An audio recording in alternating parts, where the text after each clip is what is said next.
পদ্মা সেতু রেল সংযোগ প্রকল্পের পিলারের নিচ থেকে অবৈধ মাটি কাটার বন্ধের দাবিতে মুন্সিগঞ্জের সিরাজদিখানে বিক্ষোভ করেছে স্থানীয় গ্রামবাসী।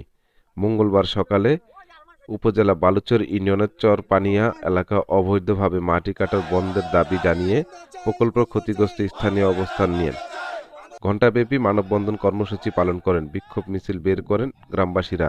এতে অংশ নেন খাসকান্দি ও চরপানিয়া সহ অন্তত 11টি গ্রামের স্থানীয় কয়েকশো শতাধিক লোকজন। ভুক্তভোগী ও ক্ষতিগ্রস্তদের অভিযোগ, সরকার পতনের সুযোগে স্থানীয় একটি প্রভাবশালী চক্রের মধ্যে রাতের আঁধারে অবৈধভাবে পদ্মা সেতুর রেল সংযোগ প্রকল্পের পিলারের নিচে থেকে মাটি কাটে বিক্রি করেন। এ প্রকল্প স্থাপনে ক্ষতিগ্রস্ত হওয়ার পাশাপাশি কয়েকটি গ্রামের সড়ক পথে যাতায়াতের ব্যবস্থা বন্ধ হয়ে যায়। এতে দ্রুত অবৈধ মাটি কাটা বন্ধের দাবিতে স্থানীয় প্রশাসন ও আইনশৃঙ্খলা বাহিনীর পদক্ষেপ দাবি করেন। এ সময় তারা বলেন, এই শব্দের অবৈধ মাটি কাটার সাথে যারা জড়িত রয়েছেন তাদেরকে দৃষ্টান্তমূলক শাস্তি চান।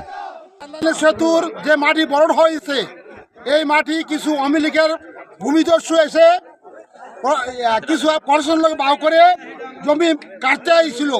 আমরা এলাকার জনগণ বাধা দেই। রেল লাইনের যে মাটিটা আছে, রেল লাইনের যে সম্পত্তি, এটা হলো সরকারি সম্পত্তি। আর সরকারি সম্পত্তি দেখাশোনার স্থানীয়ভাবে জনগণ এটা মালিক, জনগণের এটা দেখাশোনা রক্ষণাবেক্ষণ করবো অধিকাংশভাবে। কিন্তু ইদানিং কিছু ভূমিদস্যুরা এই রেল লাইনের জমিগুলির মাটি যেগুলি আছে ভরাট করছে। রাস্তা উন্নয়নের জন্য যে রাস্তা তৈরি করেছিল, এই রাস্তার মাটিগুলি এখন কিছু ভূমিদস্যুরা কাইটে নিয়ে বিক্রি করে ফেলাইতেছে।